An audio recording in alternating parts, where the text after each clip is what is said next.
ജമ്മു കാശ്മീരിലെ നൌഗാം പോലീസ് സ്റ്റേഷനിൽ വൻ സ്ഫോടനം. അമോണിയ നൈട്രേറ്റ് പൊട്ടിത്തെറിച്ച് 7 പേർ മരിച്ചു. 30ഓളം പേർക്ക് പരിക്കേറ്റു. ഫരീദാബാദ് ഭീകര സംഘത്തിൽ നിന്ന് പിടിച്ചെടുത്ത സ്ഫോടക വസ്തുക്കൾ പരിശോധിക്കുന്നതിനിടെയാണ് അപകടമുണ്ടായത്. ഫോറൻസിക് സംഘത്തിൽ നിന്നുള്ളവരും തഹസീൽദാരും ഉൾപ്പെടെ മരിച്ചവരിലുണ്ട്. സ്ഫോടനത്തിൽ സ്റ്റേഷന് സമീപത്ത് കിടന്ന വാഹനങ്ങളും കത്തിയമർന്നു. പി ആർ സുനിൽ ചേരുന്നുണ്ട് കൂടുതൽ വിവരങ്ങളുമായി. പി ആർ സുനിൽ, വല്ലാത്ത ഒരു സ്ഫോടനത്തിന്റെ വാർത്തയാണ് ഈ വാർത്താപ്പകൽ നമ്മൾ പ്രേക്ഷകരിലേക്ക് കൊടുക്കുന്നത്. ആദ്യം ഞെട്ടിക്കുന്ന വാർത്തയാണ്.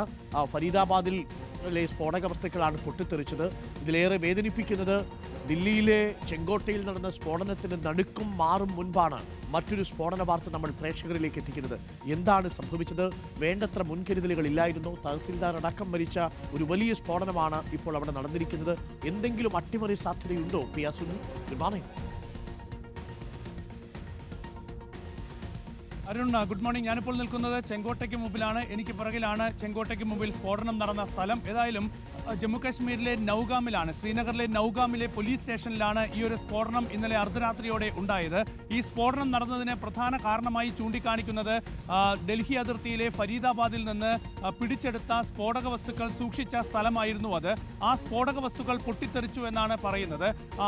നേരത്തെ കോടതിയിൽ നൽകാനായി കുറച്ച് സ്ഫോടക വസ്തുക്കളുടെ ഇതിൻ്റെയൊക്കെ സാമ്പിൾ കൊണ്ടുപോയി എങ്കിൽ പോലും അതിൻ്റെ പൂർണ്ണ ഭാഗം ഈ നൌഗാമിലെ പോലീസ് സ്റ്റേഷനിലാണ് സൂക്ഷിച്ചിരുന്നത്.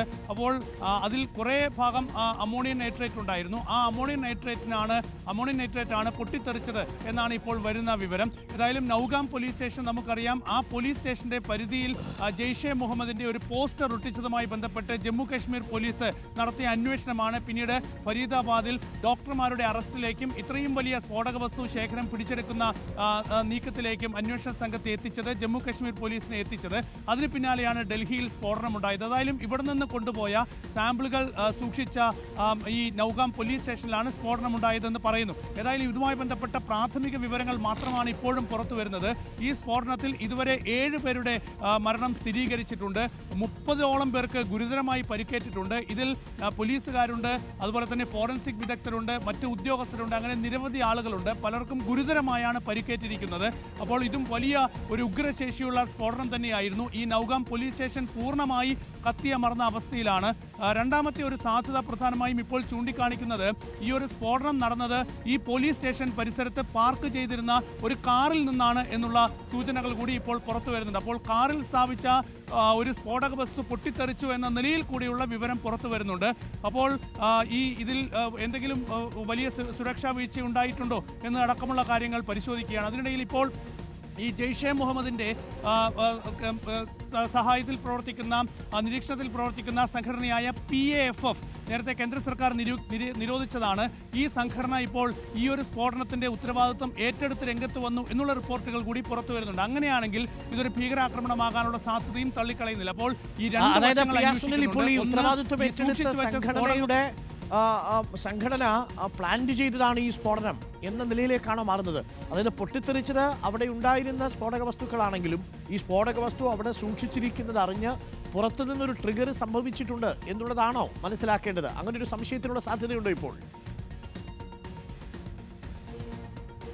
അങ്ങനെ ഒരു സംശയത്തിലേക്ക് അന്വേഷണ സംഘം എത്തുകയാണ്. കാരണം ഈ ഒരു സ്ഫോടക വസ്തു തനിയെ പൊട്ടിത്തെറിക്കാനുള്ള സാധ്യത വളരെ കുറവാണ്. അപ്പോൾ ഇത് പരിശോധിക്കുന്നതിനിടയിൽ പൊട്ടിത്തെറിച്ചു എന്നതാണ് പറയുന്നത്. അർദ്ധരാത്രിയിലാണ് ഈ സംഭവം നടക്കുന്നത്. അപ്പോൾ അർദ്ധരാത്രിയിൽ ഈ സ്ഫോടക വസ്തു പരിശോധിച്ച സാഹചര്യമുണ്ടോ എന്നത് പ്രധാനപ്പെട്ട ഒരു വിഷയമാണ്. അതുകൊണ്ട് തന്നെയാണ് ഇതിനൊരു ഭീകരാക്രമണത്തിന്റെ സാധ്യതയുണ്ടോ എന്ന കാര്യം കൂടി പരിശോധിക്കുന്നത്. ഈ പോലീസ് സ്റ്റേഷൻ അതിർത്തിയിൽ ഒരു കാറ് സംശയാസ്പദമായ രീതിയിൽ പാർക്ക് ചെയ്തതായി ഇപ്പോൾ ചൂണ്ടിക്കാണിക്കപ്പെടുന്നുണ്ട്. അപ്പോൾ ആ കാറിൽ സൂക്ഷിച്ചു വെച്ച അല്ലെങ്കിൽ ആ കാറിൽ സ്ഥാപിച്ച സ്ഫോടക വസ്തു ആയിരിക്കുമോ പൊട്ടിത്തെറിച്ചത് എന്ന സംശയം കൂടിയുണ്ട്. അപ്പോൾ ഈ ഭീകരാക്രമണ സാധ്യത തള്ളാതെയുള്ള അന്വേഷണമാണ് നടക്കുന്നത്. NIA ഇപ്പോൾ സ്ഥലത്തെത്തിയിട്ടുണ്ട്. PAFF എന്ന സംഘടന ഈ ഉത്തരവാദിത്തം ഏറ്റെടുത്തു എന്നതുകൊണ്ട് തന്നെ ഇത് ഒരു ഭീകരാക്രമണ സാധ്യത തള്ളിക്കളയാനാകില്ല. ഇത് ഈ പീപ്പിൾ ആന്റി ഫാസിസ്റ്റ് ഫ്രണ്ട് എന്നാണ് ഈ PAFന്റെ പൂർണ്ണ രൂപം. ഇത് നേരത്തെ കേന്ദ്ര സർക്കാർ നിരോധിച്ചതാണ്. ഇത് ജെയ്ഷെ മുഹമ്മദിന്റെ സംഘടനയാണ്, ജെയ്ഷെ മുഹമ്മദിന് വേണ്ടി പ്രവർത്തിക്കുന്ന സംഘടനയാണ് എന്ന് കണ്ടെത്തിയതിനെ തുടർന്നാണ് നേരത്തെ കേന്ദ്ര സർക്കാർ ഈ സംഘടന നിരോധിച്ചത്. ഏതായാലും ആ സംഘടനയാണ് ഇപ്പോൾ ജമ്മുകാശ്മീരിലെ ശ്രീനഗറിലെ നൗഗാം പോലീസ് സ്റ്റേഷനിൽ നടന്നിട്ടുള്ള ഈ ഒരു സ്ഫോടനത്തിന്റെ ഉത്തരവാദിത്വം ഏറ്റെടുത്തിരിക്കുന്നത്. അപ്പോൾ ഇനി അതൊരു ഭീകരാക്രമണമാണോ അതോ അബദ്ധത്തിൽ പൊട്ടിയതാണോ എന്ന കാര്യത്തിലാണ് സ്ഥിരീകരണം വരേണ്ടത്. ഏതായാലും അക്കാര്യത്തിൽ വരും മണിക്കൂറുകളിൽ സ്ഥിരീകരണം വരും എന്നാണ് മനസ്സിലാക്കാൻ കഴിയുന്നത്. ഏതായാലും ഒരു ഉഗ്ര സ്ഫോടനമാണ് ഈ നൗഗാം പോലീസ് സ്റ്റേഷനിൽ ഉണ്ടായിരിക്കുന്നത്. 7 പേരാണ് ഈ സ്ഫോടനത്തിൽ കൊല്ലപ്പെട്ടത്. 30ഓളം പേർക്ക് ഗുരുതരമായി പരിക്കേറ്റിരിക്കുകയാണ്. പലരുടെയും ശരീരഭാഗങ്ങൾ 300 മീറ്റർ ദൂരം വരെ ചിന്നിച്ചിതറിയ അവസ്ഥയിലായിരുന്നു എന്നാണ് അവിടെ നിന്ന് വരുന്ന റിപ്പോർട്ടുകൾ. ചെങ്കോട്ടയിൽ സ്ഫോടനമുണ്ടായ സമയത്ത് തന്നെ ഏകദേശം 2900 കിലോഗ്രാം വരുന്ന അമോണിയം നൈട്രേറ്റ് അടക്കമുള്ള സ്ഫോടക വസ്തുക്കളാണ് ഫരീദാബാദിൽ നിന്ന് കണ്ടെത്തിയത്. ഈ അൽഫല സർവകലാശാല കേന്ദ്രീകരിച്ച് പ്രവർത്തിച്ച വൈറ്റ് കോളർ ടെററിസ്റ്റ് മൊഡ്യൂളാണ് അതിന് പിന്നിലുണ്ടായിരുന്നത്. അപ്പോൾ അവിടെ നിന്ന് പിടിച്ചെടുത്ത സ്ഫോടക വസ്തുക്കളും ഈ കശ്മീരിലെ പല ഭാഗങ്ങളിൽ പിടിച്ചെടുത്ത സ്ഫോടക വസ്തുക്കളും ഇത്രയും അധികം ക്വാണ്ടിറ്റി അവിടെ ഉണ്ടായിരുന്നോ യഥാർത്ഥത്തിൽ? അതെന്തിനാണ് നൗഗാം ജില്ലയിലേക്ക് കൊണ്ടുപോയത് ഫരീദാബാദിൽ നിന്ന്?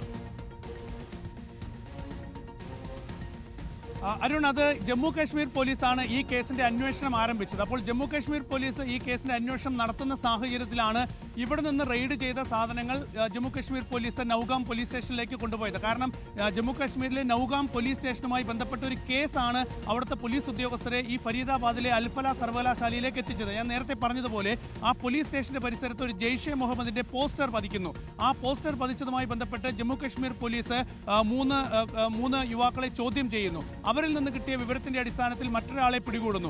അദ്ദേഹത്തിൽ നിന്ന് കിട്ടിയ വിവരത്തിന്റെ അടിസ്ഥാനത്തിലാണ് പിന്നീട് ഡോക്ടർ മുസാമിലിലേക്ക് ഈ ജമ്മു കാശ്മീർ പോലീസ് എത്തുന്നത്. അതുവരെ ഇതൊരു പോസ്റ്റർ പതിച്ച കേസ് മാത്രമായിരുന്നു. ഇതൊരു സ്ഫോടക വസ്തു സൂക്ഷിച്ചതുമായി ബന്ധപ്പെട്ടോ ഭീകരാക്രമണം ലക്ഷ്യം വെച്ച് ഇവർ പദ്ധതിയിടുന്നതുമായി ബന്ധപ്പെട്ടോ ഒന്നും ആയിരുന്നില്ല. ഒരു പോസ്റ്റർ പതിച്ചതുമായി ബന്ധപ്പെട്ട ഒരു കേസ് മാത്രമായിരുന്നു. പിന്നീടാണ് ഇതുമായി ബന്ധപ്പെട്ടുള്ള കൂടുതൽ വിവരങ്ങൾ പുറത്തു വരുന്നത്. ഇവർ രാജ്യത്ത് വലിയ ഭീകരാക്രമണം ലക്ഷ്യം വെച്ചു എന്നുള്ള വിവരങ്ങൾ പുറത്തു വരുന്നത്. അപ്പോൾ ഇവിടുന്ന് പിടിച്ച ഈ സ്ഫോടക വസ്തുക്കൾ അതിൽ 350 കിലോ അമോണിയം നൈട്രേറ്റ് ആയിരുന്നു.